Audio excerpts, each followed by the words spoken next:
Hey there, I'm Dr. Docky, and today I'd like to talk about a collection of games by the developers Saw Your Friend, Axial Disc 1, 2, and Silver Daze.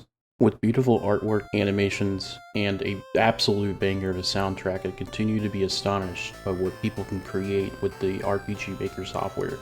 This collection of games is likely to go down as one of my favorite made in RPG Maker, and possibly some of my favorites in video games, period.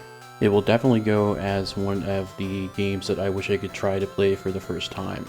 I'm a huge fan of games that take inspiration from other sources and then make them their own. In these games, they do it in spades, with secrets like hidden memories that help progress the story and character interactions to the story itself.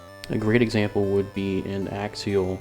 Each character has an ability that they can use to help you overcome obstacles, like in Pokemon using Strength or Surf.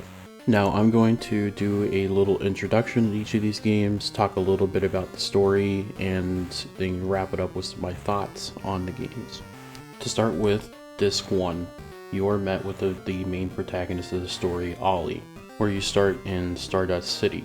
She is now the keeper, or she is the keeper of the legendary sword Durant, and it took me way longer than it should have to realize that this is like a Kingdom Hearts kind of reference. She is quickly met with Sai, and then they are also then quickly met with Amara as the story unfolds. I'll leave the story at that because it is truly something that you should experience for yourself, but next I'm going to get into some of the mechanics of the series.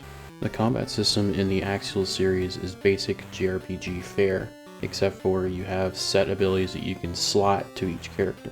Most characters learn abilities by leveling up, or they can be purchased at the cafes.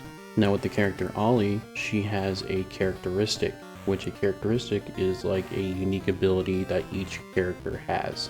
Her characteristic is Collect, which allows her to get hit by an enemy spell and potentially learn it so that she could use it herself. Next, I'm going to move on to Disc 2. And this is very much like back in the day when you would play like Final Fantasy VII and the game would prompt you to swap out the discs because you got to a certain part in the story, hence the naming convention. And it starts off right around close to the end of the first game, and you begin as the protagonist Chip.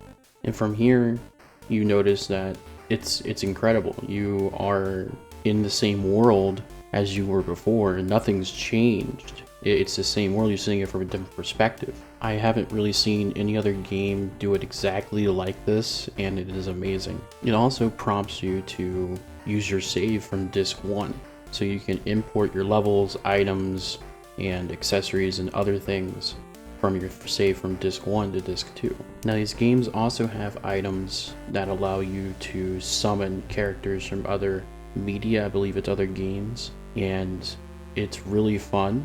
In the first game, you get the item, you use it, use the ability, and a character comes out and it does something.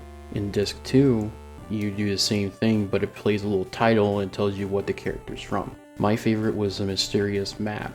It saved my rear end quite a few times, because what it'll do is it'll summon the character and then confuse the enemy, then causing it to sometimes attack itself. These games also have a unique feature where if two different characters cast an ability that it synergize, such as if you use Fireball and then Hailstone, it will combine the two moves and create a more powerful one.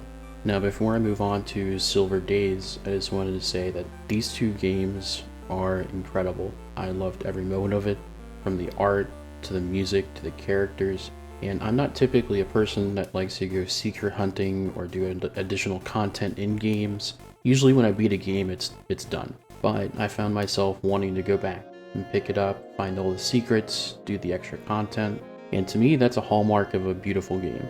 Silver Daze is a game that came out around halfway through 2025. It is a game that I backed on Kickstarter, and I am absolutely glad that I did. Going back and playing this game first, and then playing Axial Disc 1 and 2, it really spoke to me that a lot of the DNA from his first games are in Silver Daze. In Silver Daze, you follow the protagonist Pin, and he is graduating high school.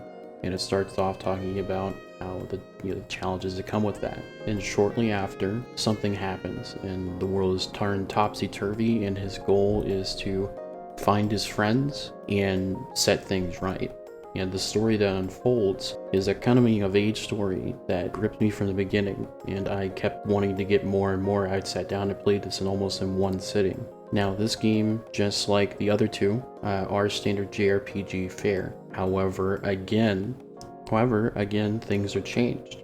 Just like the first two games, you are able to slot your own abilities, but this time they are in the form of cards. Now, each card has a color, and each character has a color that they favor. Now, each character is able to use every color of card, but if they use a color that matches with their own, they buff that card essentially. And to get new cards, you can either purchase them from the shop, or when you defeat enemies, you're given a letter grade, and depending on how well you did in that fight, you get a larger selection of cards from that fight. Then, instead of a mana bar, each character is given a resource bar. At the closer to 50%, the more efficient their unique ability is. Such as Pin, who has a drill attack that does massive damage the closer to 50% you are. Upon using the ability, you gain back some of your resource bar that you can use on casting abilities. All three of these games are phenomenal.